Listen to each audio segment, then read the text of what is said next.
Hello, and welcome to our bi-weekly Devstream, where we talk about new features, community highlights, and all sorts of other cool stuff. My name is Matt, this is HP, and that is Mark. I'm going to pass it off to Mark right away to kind of get started. Mark, what's been going on? A lot's been going on, actually. Yeah. We've been, I mean, that's no different than usual, but I think we say that every week. And we say that every week, but I think the difference is that we've been thinking a lot about where the game has been going these last few weeks, and we're sort of like planning to make some larger changes in the future, which is a contrast to the last couple of months where, you know, it's like we've done a lot of work. We've done a lot of really amazing work on the game, and we made a lot of improvements. A lot of it is based on the feedback that we've heard, but there's large problems out there that we haven't been spending enough time on, and there's been a lot of like distractions that happened since we launched back in summer, right? Yep. And I think that the difference is that we're preparing to like sort of more like swing for the fences, rather than, anyway, I'm not gonna finish that like analogy, but we're planning to like do some larger things, and some of it you'll see before the end of the year, but most of it you'll see in the new year. We're working on a lot of features to improve the communications systems in the game, like we've been talking about for the last couple of weeks, and it's gonna be awesome. Like, I don't want to hype it up too much, but we went through like several iterations of it, and we worked really hard on that HP. Yeah, we've been on this for like just on meetings and making sure that we get it right. Exactly. The longest time. We've been going through things with a fine-tooth comb, and we think that the way that you sort of kind of see, like how you see, I don't want to talk about it without kind of spoiling everything, but I guess like the things that are happening in the war, the way you see that is gonna be a huge change, right? And I think that it's gonna be a big shake-up. It's gonna be this like big change in feeling since from, quite frankly, like a year ago, right? Because a lot of like the communication tools have been really stale. Like we changed a lot of things in the last like half year, but a lot of the Watchtower, as one example, it's been like that literally been the forever. same since exactly like over a year ago. Yeah, absolutely. We haven't even changed how the Watchtower works, right? So that's the kind of stuff that you're going to be seeing, and there's other huge things. And I guess, I guess that's really most of what I have to say. Yeah, we've been working really hard on that aspect. We've just been working on a lot of like larger changes, things that are going to like move the needle more in the next while, and we're excited to be talking about it in the near future. I don't know if you guys have anything to add to that before we go to the next slide. I'm excited, that's all I can say. I can tell you I've been really like invigorated by this stuff, so I think it'll be cool. Yeah, I think it's gonna be awesome. We've been working really hard on this, and I think what it brings to the game is gonna be big. Yeah. And I think that's good. And speaking of which, just a heads up, this stream is going to be shorter than usual. Yep. Why is that, Mark? Well, because we're gonna have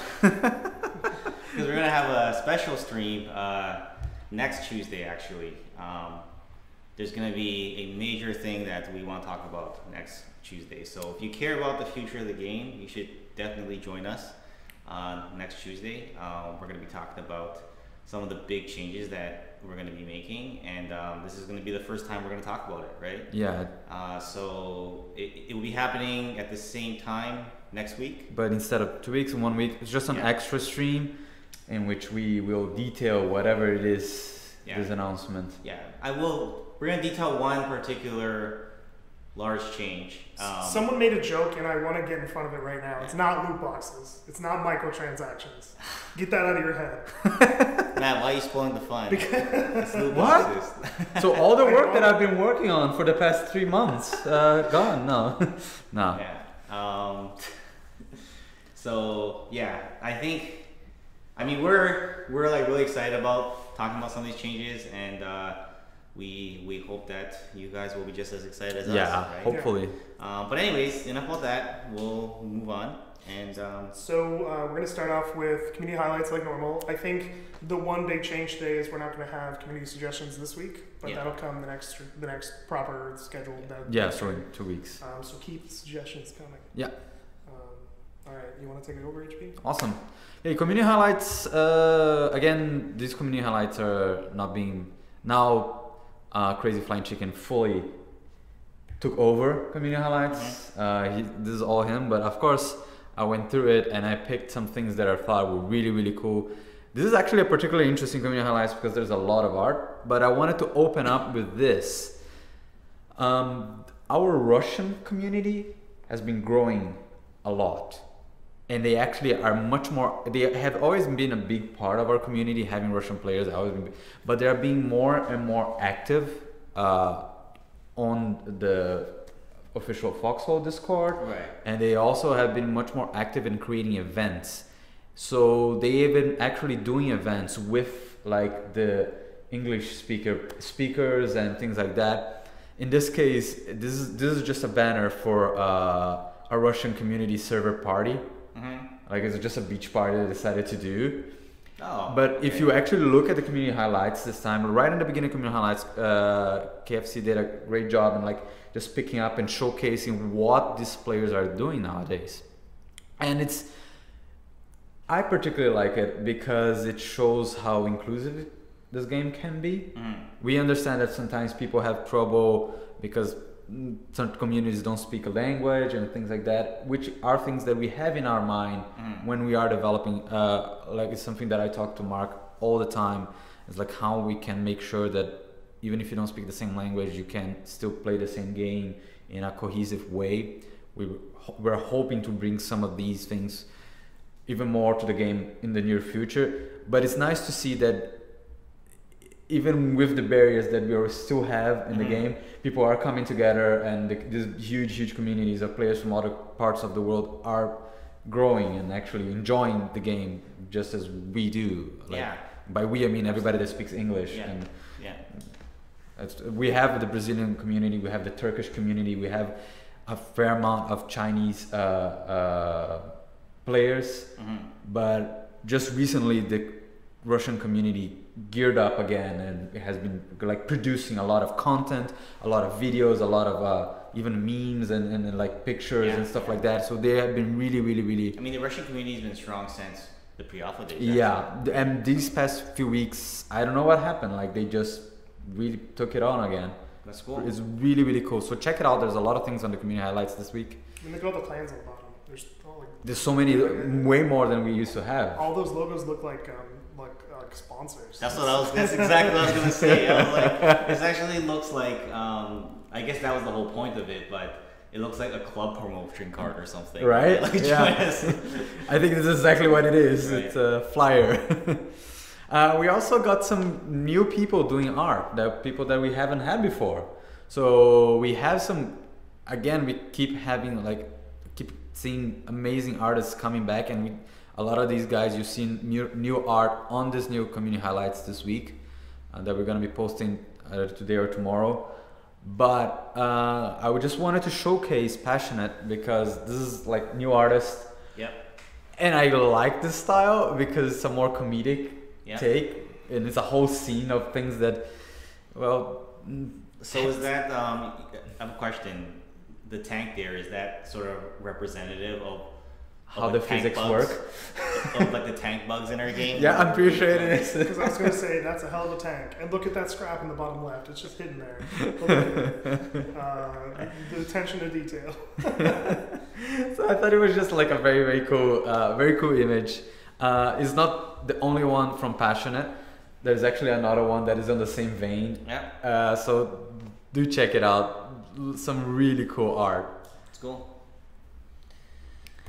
And this last one, this is a sort of a royal warden letter. It's an army decree. Right. I thought you in particular would like this one, to see this one, because I know you like when people get like immersed into the Foxhole narrative Mm-hmm. and like portray themselves as actual soldiers in the war, and this is exactly what it is. And it's been a while since I've seen one of these letters done so well, that looks so good. You know what I mean? This is definitely, man, look at it. It looks It's kind of dark. really cool. Oh, absolutely. It's absolutely. If you read it, Which is oof. cool. My favorite part is that it's the Royal Warden Army, and they're writing about the king. That's Yeah, it's interesting. cool. I really like Why is it? It's an interesting choice, huh? Hey, it's interesting. I really like the font. I use it for some internal stuff.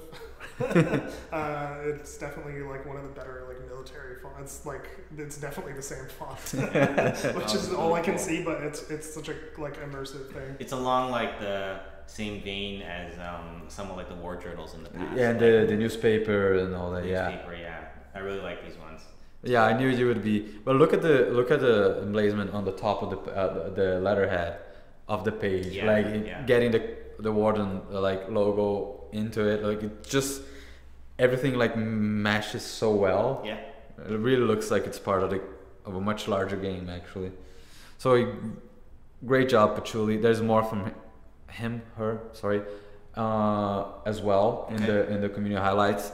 Like really check it out if you have a chance. This week is special. I gotta say, I was really impressed. Soon? Is that coming out like today or tomorrow? Today or tomorrow, yeah. Awesome. I can't wait. I love the last one. It's just like last post was really fantastic. Yeah, this one I think is even better than last week's. Cool. Is that it? That's it for community highlights. I don't want to spoil everything in here because I want you guys to check it out on the website. Cool. Because it's worth take your time. Yeah. Sweet. I thought that last one was really cool. Right? I like that as well. Such well done, such care. You know, it's nice to see things like last week we had the cosplay. 2 weeks ago, sorry, we had the cosplayer, and this time we have this letter. Like it's always warms my heart when I see people like pouring so much care and passion into like the small details of making sure it looks correct and looks fitting. It's really cool. Patchouli was asking me a bunch of questions in the lore channel. Oh, there you go. I wonder why. Now we know why. I didn't answer any of them, I don't think. Yeah.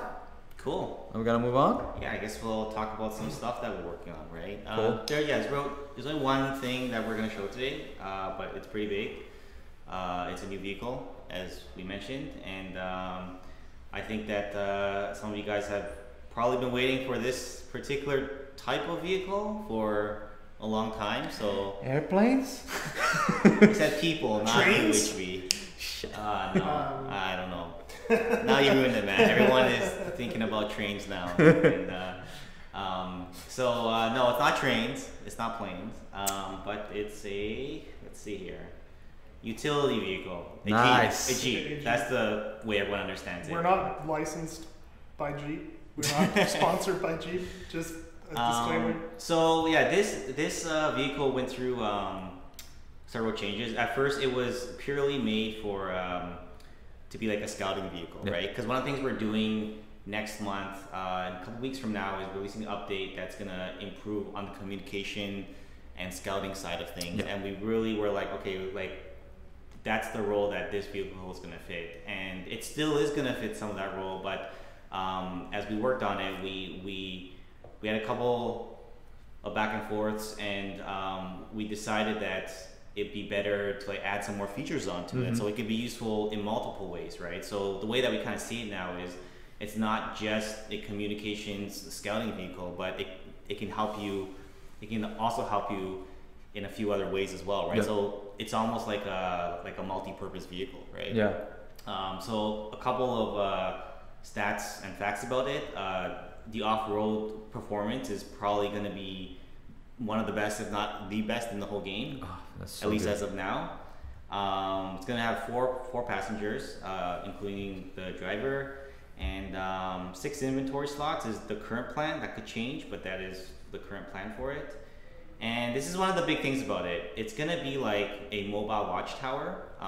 When the vehicle stops, it's going to be behave much like a watchtower, but there is a star beside that point because we're also changing how the watchtowers work slightly. We're not going to talk about that today, but that's also going to change. So whatever changes we make there is going to be brought over to this vehicle as well, right? Yeah. But you can expect it to feel somewhat like a watchtower that you can move, right?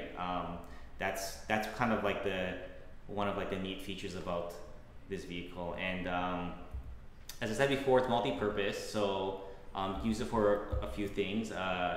You can do some logistics with it, and one of the ways that we see it used is you can use it. It would probably be good to use this for logistics in places that aren't as secure yet, right? So some places where the enemy might still be lurking when you haven't secured the supply line yet, it might be safer to run some logistics with this vehicle because it could be faster. And get away from situations in the middle of like a rough patch. Yeah, exactly. So you'd be less likely to be stopped by like a single guy, right?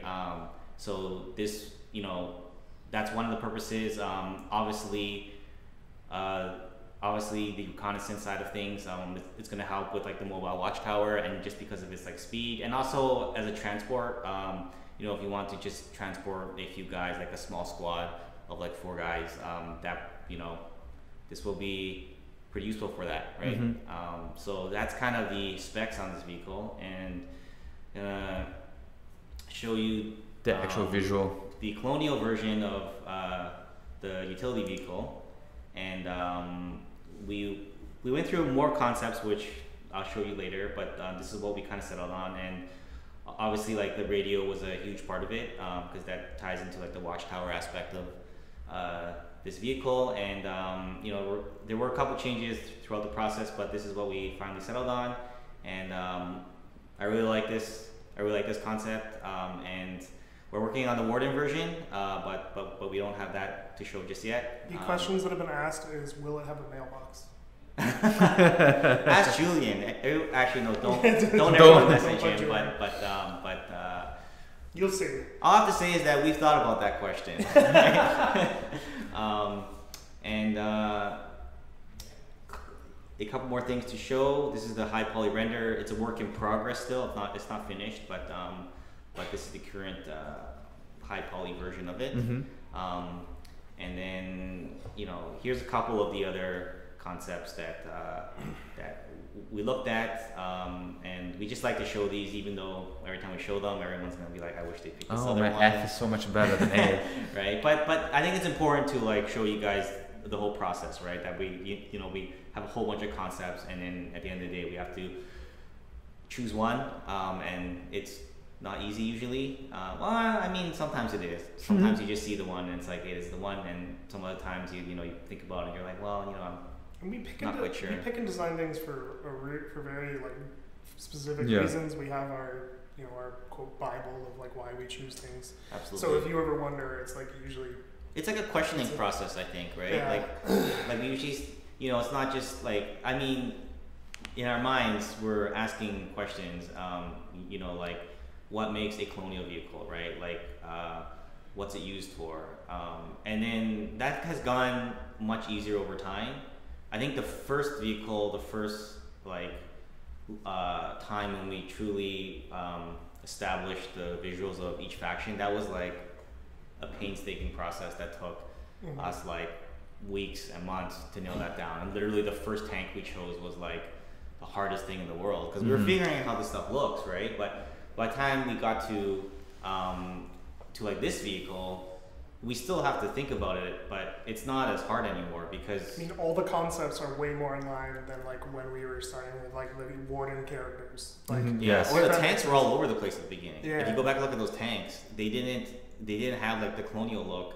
They just were kind of all over the place because we were searching for that look, right? But now that we've had a couple of vehicles, it's much faster to come up with these concepts, first of all, and even choosing them is usually more of a straightforward process, right? So, I think that's kind of all I have to say about this vehicle, and I guess that brings us to the Q&A. So this was a bit shorter, but so we're gonna go for about 9-10 minutes. So start asking questions, and we'll get to them. And remember that there's another stream with a large announcement next Tuesday. Yes, Yeah. on Next the Tuesday. We'll 5th? remind you guys again at the end of the stream. And November 5th, right?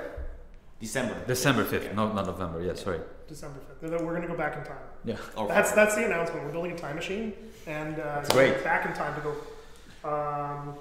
Oh, would you like to point out the FAQ? Yeah, so we've been posting it in chat. Okay, and the mods, I have it on a timer, and the mods have been posting it.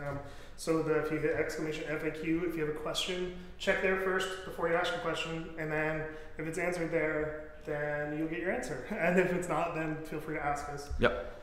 Gamma asks, what is the tech level of the Jeep? Have you decided yet? That has not been decided yet, but it probably won't be that far up in the tech tree or the tech level, tech ladder, I guess you call it. Yeah. Mm-hmm. It's not going to be like a tank, right? So. Pachurin asks, is there any plan to fix the randomly placed trees in Umbral? I know it's tedious work, but moving vehicles through the forest is a nightmare. I imagine it will be more relevant for Jeeps. In Do you nature, mind if I answer this question? go for it. I think Umbral Wildwood is something that we've talked about for a really long time, being in need of some work, and we've got a bit of a plan. So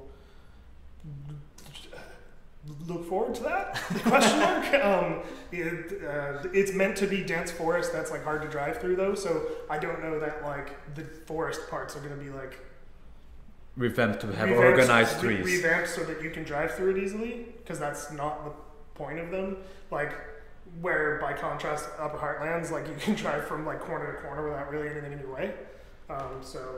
Anyway, I hope that answers your question. We have a lot of questions.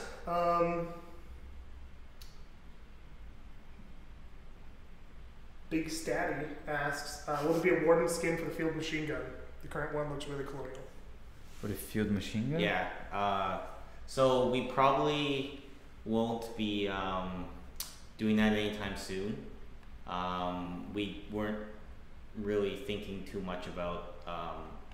That was when we first started thinking about the fashion-specific vehicles, and we'd have to just.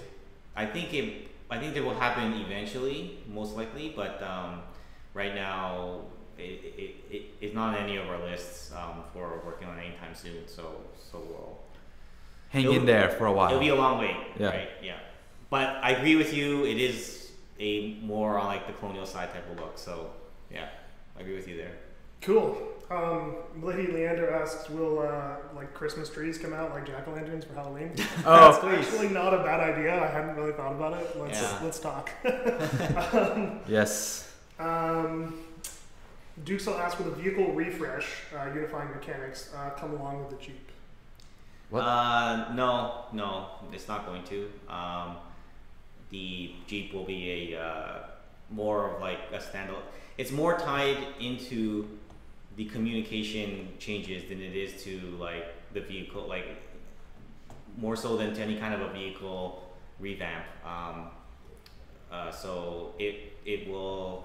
I think we'll see it this year, and it'll be tied into like some of the mechanics we talked about at the very beginning of the stream, about easier ways to access information about the enemy, and yeah. So It's also in line with a lot of the stuff we talked about last Death Stream too, where you guys were showing off some of the ideas with like the communication tools, right?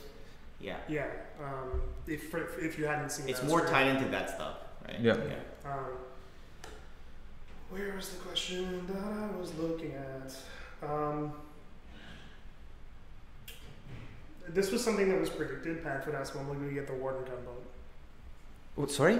What happened to the Warden gunboat? Oh, gunboat. Yeah. That kind of sank into. You walked right into that. Yeah, I kind of That's what. went into the backlog of things, but we are conscientious to not only doing the colonial vehicles. I know we tend to like bias towards that, towards making them first. It's just kind of. It's just how the process is going. Yeah, I don't know. Like, I'm not quite sure how we landed there, but it tended to work out better that way. So, but we're trying not to like make this a normal thing where we only do the colonial version, and but maybe we'll switch it up and do like the warning one only next, or we'll try to do like both at the same time. I mean, that would be like the perfect thing, right? But it's a matter of the pipeline and what we can fit in. Casto asks, have you considered allowing people to use weapons from inside the Jeep as a way for escorting trucks?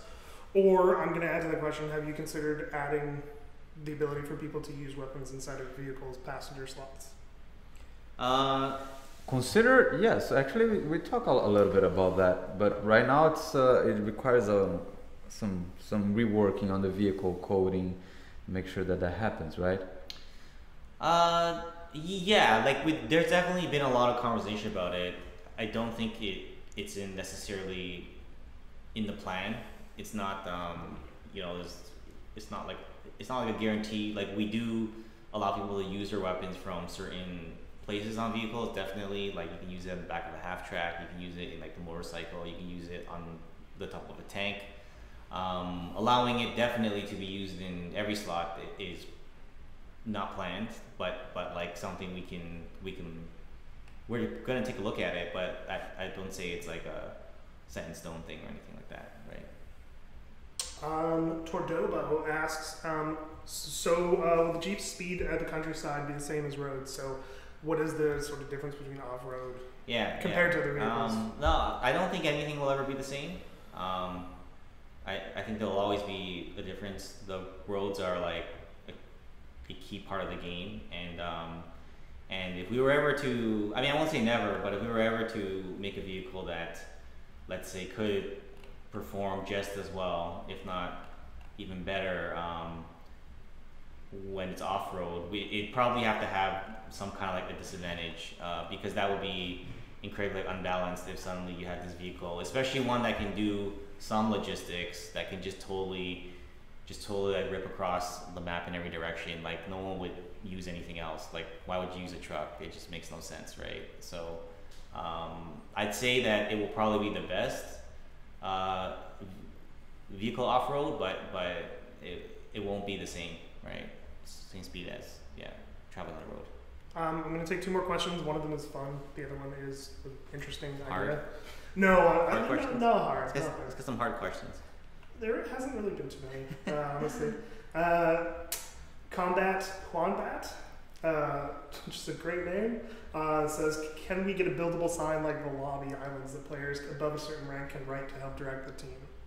So, You answer that, Matt? I think it's a decent idea.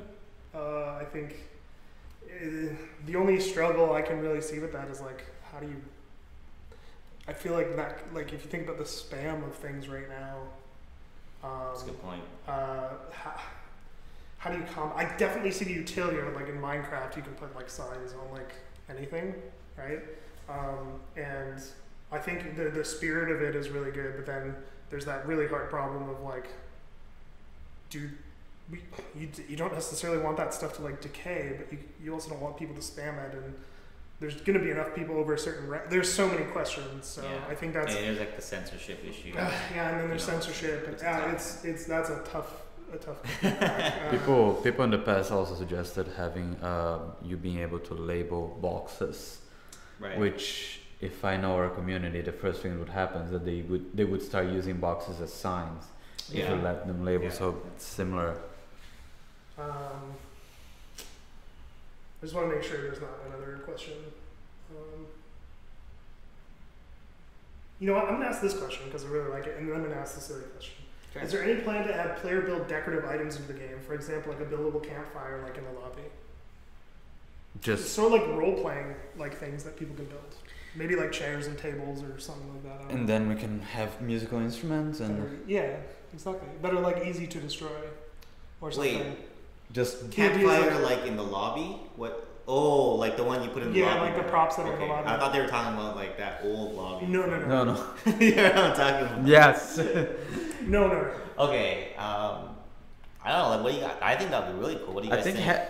I'm always one for like this kind of immersion. Like I'm very into like eventually having emotes and musical instruments and the tobacco, like you being able to smoke or whatever and just sit and relax and things like that. That'd be awesome. I think that's also I think though that as a development I think it comes a little bit later in the game, because that's kind of like a little bit of more of a topping instead of like the actually, you know. Sprinkles. Yeah.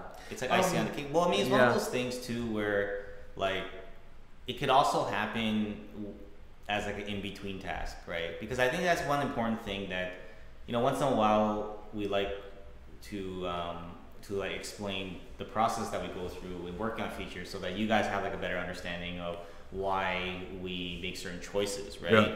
That not everything we work on is like the highest priority thing, and it's due to the pipeline, right? Like you don't have a perfect pipeline. If we had a perfect pipeline, it would be perfect. It would be great, because then it means that nobody, like everything, like the art happens at the exact time that the programming needs the art, and then like the testing, and then like the game design, like it all happens in the perfect sequence. But the reality is, when you're working with a team, especially one that has grown to the size that we're at now, you have multiple people working on art, multiple people working on the code, and then like some people working on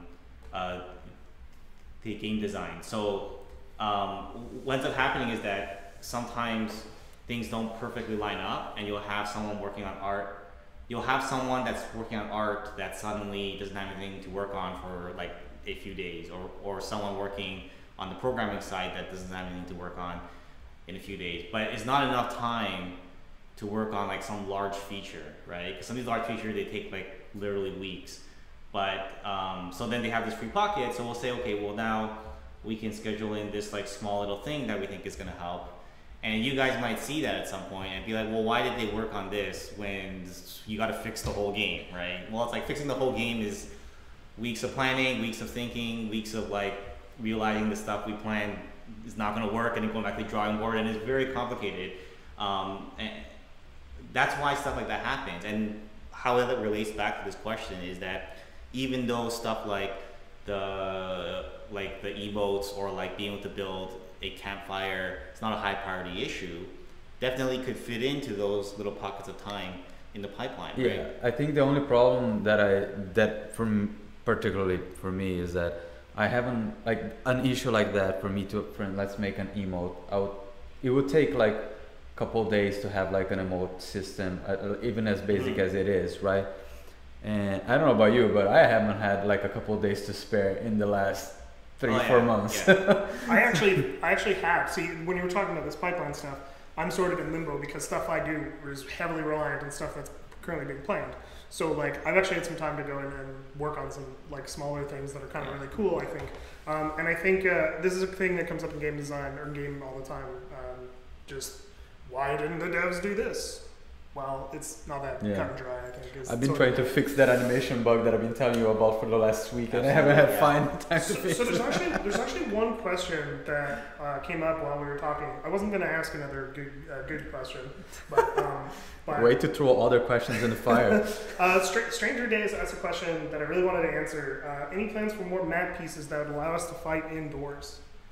So, like, I don't know if you guys have noticed, but I keep trying to push that stuff as much as I can. One of the problems is because it's a top-down game, and because of the way sort of our aiming works, and it's not an unsolvable solution, it's just a complicated one, is that having a roof makes things quite difficult. And so you can't have people on the roof and inside the building at the same time, otherwise it doesn't quite work. So I tried some strange things to make indoors work. I think we've gotten some stuff, like there's a cave in Westgate, and there's the keep, and there's some of the structures, and I think that works pretty well, but it's not a totally solved thing. But I would love to see like a big factory that you could fight in, or like a huge warehouse building, or with like stairs and ladders and catwalks. And so, I mean, there's no plans, but that's not to say like I won't keep pushing it. That's pretty much all I have to say about that. And then the silly question was, when are we getting HB as a playable character in game? Me? Yeah. When we have that spare pocket of time. Oh, really? Who's gonna animate that? Anyhow, so that's going to wrap up our stream for today. Thank you guys so much for coming and hanging out. Sorry that this one is short, but we promise it's worth it. Next week you will find out why.